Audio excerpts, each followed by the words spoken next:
সাবেক তত্ত্বাবধায়ক সরকারের উপদেষ্টা এবং দ্য ইন্ডিপেন্ডেন্ট পত্রিকার সাবেক প্রধান সম্পাদক মাহবুবুল আলম বার্ধক্যজনিত কারণে গুরুতর অসুস্থ। তাকে রাজধানীর বারডেম হাসপাতালে আইসিইউতে লাইফ সাপোর্টে রাখা হয়েছে। বেশ কিছুদিন ধরে তার শরীর ভালো যাচ্ছিল না। সোমবার অসুস্থ হয়ে পড়লে রাতেই তাকে বারডেম হাসপাতালে ভর্তি করা হয়।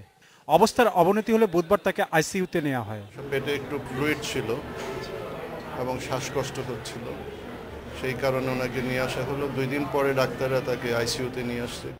1936 সালে মুন্সিগঞ্জে জন্মগ্রহণ করেন মাহবুবুল আলম। পিতা মৃত আব্দুর রাজ্জাক ও মাতা মৃত উলফুতুন্নেসার জ্যেষ্ঠ সন্তান তিনি। স্বাধীনতার আগে তৎকালীন পাকিস্তান অবজারভারের মুন্সিগঞ্জ করেসপন্ডেন্ট হিসেবে সাংবাদিকতা জীবনের শুরু।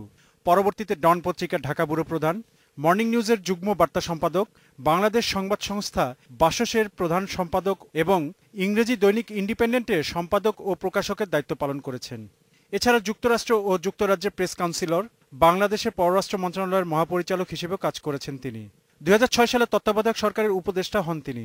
তবে বেক্সিমকো গ্রুপের পত্রিকা ইন্ডিপেন্ডেন্টের সঙ্গে তার ছিল অবিচ্ছেদ্য সম্পর্ক। 1995 সাল থেকে 2013 সাল পর্যন্ত প্রায় 18 বছর তিনি ইন্ডিপেন্ডেন্টের সম্পাদক হিসেবে কাজ করেছেন।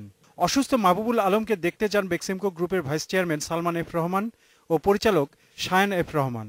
সবার কাছে দোয়া চাচ্ছি, আল্লাহ করে ওনার শরীরটা খুব তাড়াতাড়ি যেন ভালো হয়ে যায়।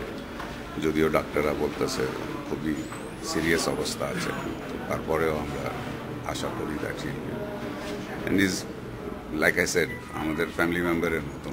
লাইফ সাপোর্টে দেওয়া হয়েছে, কন্ডিশনটা খুবই ক্রিটিক্যাল, বলা যাচ্ছে না। আমি আবেদন করবো আমরা সবাই ওনাদের জন্য দোয়া করি। আইসিইউতে দায়িত্বরত চিকিৎসক জানালেন মাহবুবুল আলমের অবস্থা আশঙ্কাজনক। হার্ট ফেলিউর আছে, লিভারের সমস্যা, কিডনি সমস্যা আছে, আর আগে থেকে ওনার যে পোস্টেটিক ক্যান্সার ছিলেন সেটা তো উনি ট্রিটমেন্ট পাইছেন। তো সবকিছু মিলে পেশেন্ট এখন খুব ক্রিটিক্যাল স্টেজে আছে। মাহবুবুল আলমের 3 কন্যা সবাই প্রবাসী। স্বজনরা তার জন্য সকলের দোয়া কামনা করেন। Khalid Arafat, independent news, Dhaka.